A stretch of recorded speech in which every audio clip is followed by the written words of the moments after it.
Okay, so this is The Cure, and this is Burn. And this was requested a while ago, and I kind of forgot about it, but I looked at my notes, and here it is. So I'm going to do it today. So yeah, it's been a minute with The Cure since I've reacted to a song by them. So, and this song's it's like 6 minutes or something. So we're gonna get into it today. So yeah, I guess that's it. Been liking The Cure. Really like their hairstyles and all that stuff from that time. It's nice to look at, and yeah, let's just get into The Cure here with Burn in the lyrics as well. So that's always nice.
I like the kind of bird noises at the end there.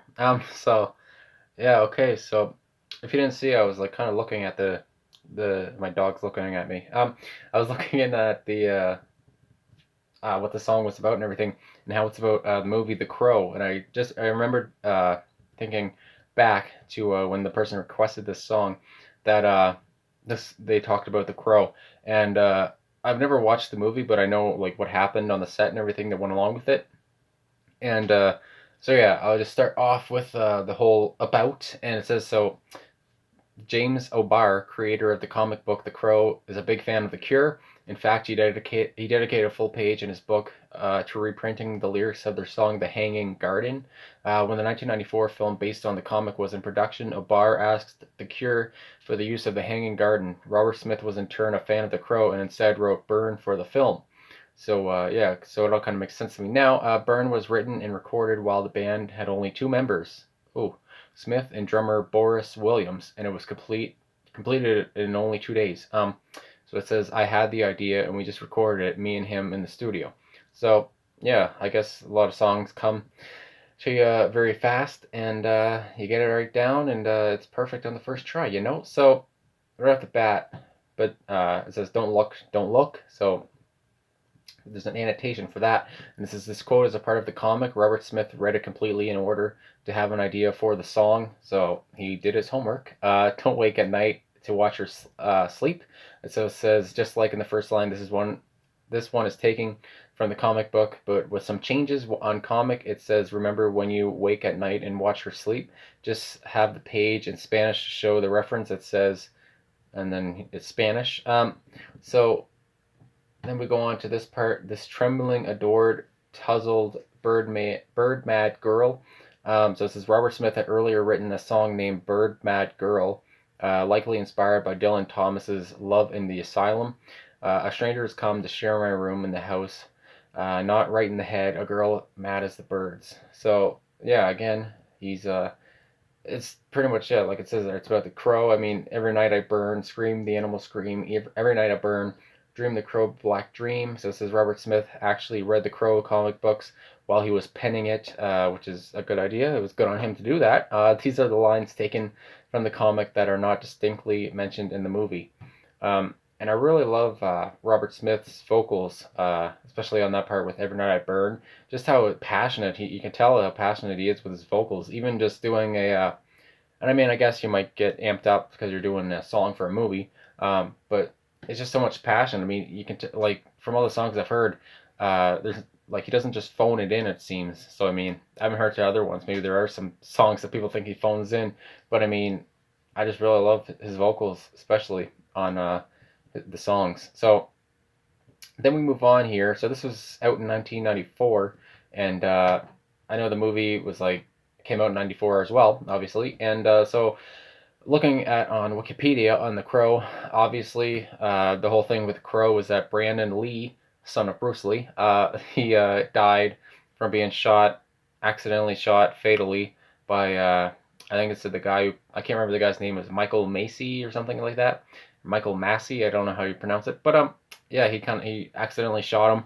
Didn't know the gun was actually loaded or something, and so yeah, that really sucks. I mean, like, and I think Brandon Lee, he was like he's kind of a up and coming actor kind of thing, and it just really sucks how that. I mean, that's all you can really say is that it just sucks how that happened, and obviously no one wanted that to happen. Nobody saw it coming, and just it was a bad time. I mean, I don't know, there's not much else to say about that, but I mean, anyway, on the Wikipedia page for soundtracks, it says the original soundtrack album for The Crow features songs from the film, and so it says it includes the work of The Cure. The song "Burn" became the film's main theme, and then it says other bands like The Jesus and Mary Chain and Rage Against the Machine, among many others, were in the song or were had songs in the movie. So it says in Joy Division and New Order, bass guitarist Peter Hook's memoir.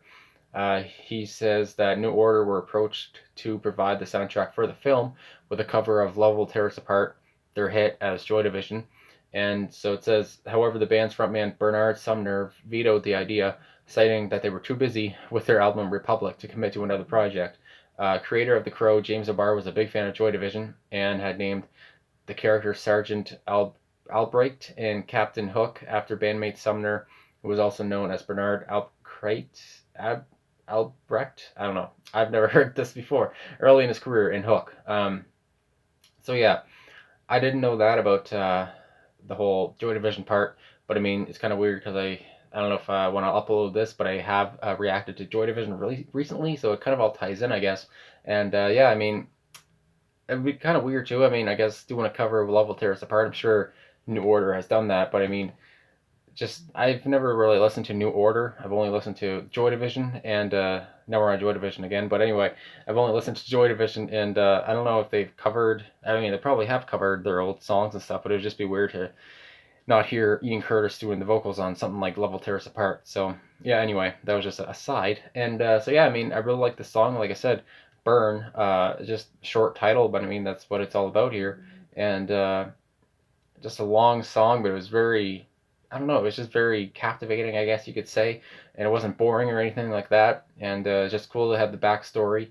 And again, with the whole Brandon Lee thing, it was just very.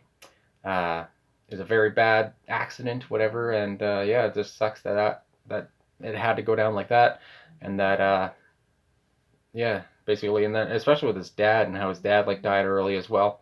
I mean, it's all around. It just sucks. So anyway, I guess that's it. I mean, not got much else to say, but anyway, like I said, I really like the song, and I'm glad somebody suggested it.